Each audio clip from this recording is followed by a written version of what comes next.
兰猪是我对荷兰的第一印象，抢安氏半导体是我对荷兰的第二印象。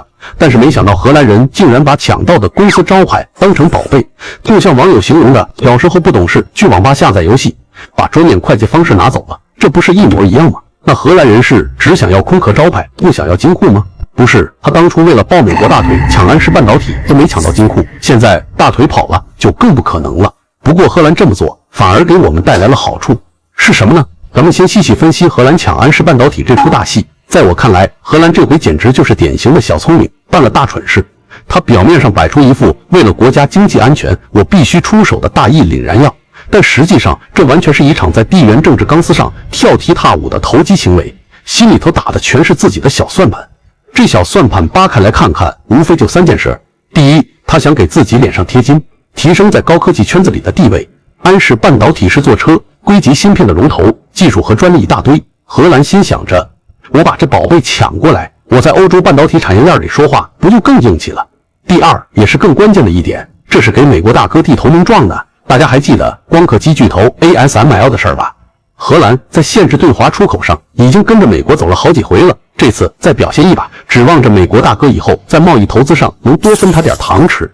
第三，他自己家里乱着呢，2025年他们内阁就是个临时看家的，内部压力不小，这时候对外表现的强硬一点，正好能转移一下国内老百姓的视线，蹭点短期的政治声望。所以你看，行动一开始的时候，荷兰那边估计还挺美，觉得自己这步棋走得真妙，一举多得。但他这高兴劲儿里头藏着一个致命的短视，他太迷信法律手段了。听说甚至动用了72年都没用过的老古董法律，以为一纸法令就能把实实在在的产业资产抢回家，他完全忘了，或者说选择性眼瞎，没看清现在全球产业链是你中有我，我中有你。尤其忘了中国在半导体供应链里早就不是简单的打工仔，而是握有核心环节的深度参与者了。这种投机心态注定他从一开始就成了别人棋盘上的一颗棋子。那下棋的是谁呢？是美国。美国的棋局可就深远得多，也狠得多了。2025年9月29号，美国搞了个叫穿透性规则的东西，简单说就是以后制裁不仅能制裁你中国公司，连你在海外的子公司也能一并收拾。这规则一出，你猜怎么着？才过了1天，荷兰就迫不及待地对安氏半导体动手了。这时间点掐得这么准，说他们俩没对过表，鬼都不信。美国的核心目的很明确，就是要用小院高墙的策略，想尽办法拦住中国半导体产业往上爬，让荷兰打头阵。对美国来说简直太划算了，既避免了和中国直接撕破脸的风险，又能试探一下中国的底线和反应，为以后更狠的招数积累经验。说白了，荷兰就是那个被推到前面趟地雷的。但荷兰最大的失误在哪儿呢？就在于他根本没搞懂安氏半导体的魂在哪儿。安氏虽然法律上注册在荷兰，像个漂亮的壳，但他的心脏，他的命根子牢牢扎在中国。他全球将近80%的封装测试产能都在中国东莞的工厂里，将近1半的营收靠的是中国市场，很多关键技术研发也是中欧团队一起搞的。荷兰这波操作就好像去抢银行费，老大劲儿把门口金光闪闪的某某银行的牌匾给卸下来，含回家了，就以为拥有了金库里的所有黄金，这不是天大的笑话吗？他只抢到了法律上的一个名分，却把实实在在的生产力根基给弄丢了。这种睁眼瞎式的抢劫不引来中国的精准反击，那才叫怪了。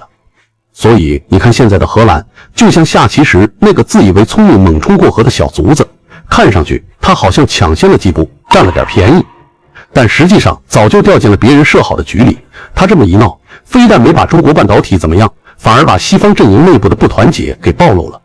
欧洲那些等着芯片造车的车企一看芯片要断供，立马急得跳脚，纷纷去找荷兰的麻烦。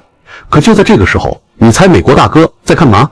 他悄悄地把那个穿透规则给暂缓了一下，相当于往后撤了一步，把荷兰独自留在前线，承受所有压力。这画面是不是充满了讽刺？当然了，面对这种情况，我们也不可能坐以待毙，咱们上来就是一记重拳，精准点穴。荷兰9月30号刚动完手，咱们没急着跳脚骂街，那是小孩子打架才干的。咱们冷静了几天，在10月4号由商务部出了一招。这招数看起来特别技术性，就是禁止安氏在中国境内的公司和他的分包商出口某些特定的元器件和成品。你可别小看这轻飘飘的一纸公文，它简直就是一把外科手术刀，直接扎进了安氏半导体的7寸。为啥？因为安氏超过80%的封装测试产能都在广东东莞的工厂里，荷兰抢走的说白了就是荷兰总部的那个壳，那个法律名分。但真正能让芯片变成产品，能卖钱的心脏和双手全在中国。咱们这一禁运，好家伙，荷兰傻眼了，他手里攥着一堆图纸和专利，但最关键的成品芯片一个也出不了中国海关。更显水平的是，咱们在11月1号还来了个豁免声明，说符合条件的还可以商量。这手精准打击加留有余地的组合拳打的那叫一个有理有节，意思很明白，我不是要砸烂整个产业链，让你全世界车企都没车开，我就是让你荷兰知道疼，知道谁才是真正掌握生产力的人。这战略定力，你撇你西撇。紧接着第二波冲击来了，欧洲车企集体炸锅。安氏的芯片是干嘛的？是很多电动车的关键部件，大众、宝马、特斯拉这些大厂都得用。中国的出口禁令一出，欧洲汽车协会第一个跳脚，说再断供几周，我们生产线就得全停，损失海了去了。这边车企老板们急得像热锅上的蚂蚁，那边一看罪魁祸首是谁，就是你荷兰。本来你荷兰想当维护技术安全的功臣，这下好了，瞬间成了破坏欧洲工业生产的罪人。车企们纷纷打电话给荷兰政府，你搞出来的烂摊子，你赶紧给我收拾。荷兰的经济大臣只能出来说软话，什么希望与中方共度难关啊，但他能有什么实质性方案？没有那种内外交困的狼狈相，真是把投机者的短视暴露无遗。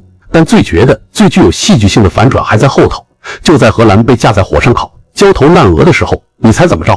美国大哥反手就把荷兰给卖了。10月底，中美两国贸易战暂缓，美国甚至暂停了那个用来打压中国企业的穿透型规则。这操作直接把荷兰看傻了。啥，大哥，我这儿还在前线替你冲锋陷阵、吸引火力呢，你怎么就在后方跟对手握手言和了？合着我就是个试探对方反应的炮灰呗？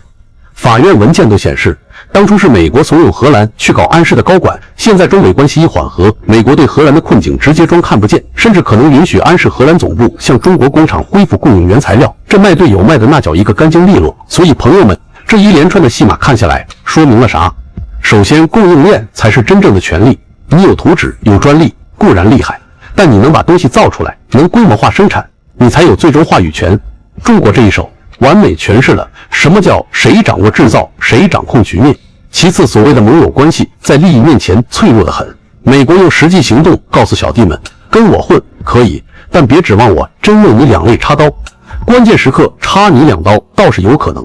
最后，咱们中国的反制堪称教科书级别，不打热战，不打口屎战，就打在你自己都离不开的产业链命门上，用最小的代价达到最大的战略威慑效果。但是最精彩、最绝杀的部分还没开始，中方这边在打脸之后，并没有只是沉浸在辟谣的快感里，而是顺势亮出了真正的杀手锏。安氏中国对全球客户宣布，芯片我们有，而且管够，但是从今往后想买芯片得用人民币来结算。这一招可就不是简单的商业反击了，这直接掀了桌子，立起了新的牌柱。以前全球贸易，尤其是大宗商品和高科技产品，基本都被美元和 SWIFT 系统垄断。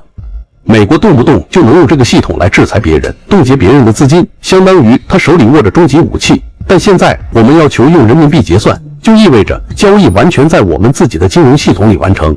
荷兰、美国再也无法通过 SWIFT 来卡我们的脖子了。他们抢走的那个安氏半导体的壳，瞬间就成了一把打不开任何保险箱的钥匙，彻底失去了实际意义。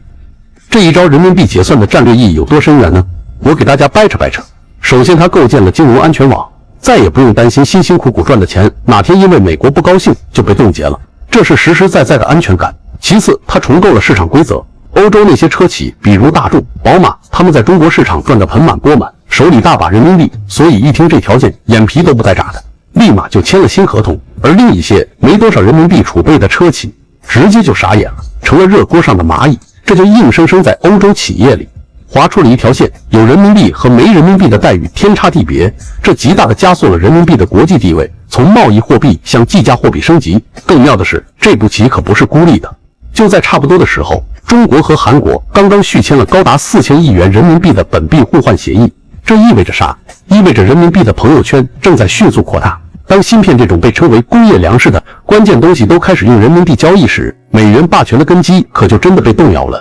所以朋友们看到这里，你还觉得这只是两家公司之间抢来抢去的商业纠纷吗？这早就升维了，这是一场关于未来全球贸易规则、金融秩序由谁主导的规则之争。中国这是用活生生的案例告诉世界，谁掌握了核心的生产制造能力，谁就有资格定义新的游戏规则。对此你们有什么感想？评论区里聊聊呗。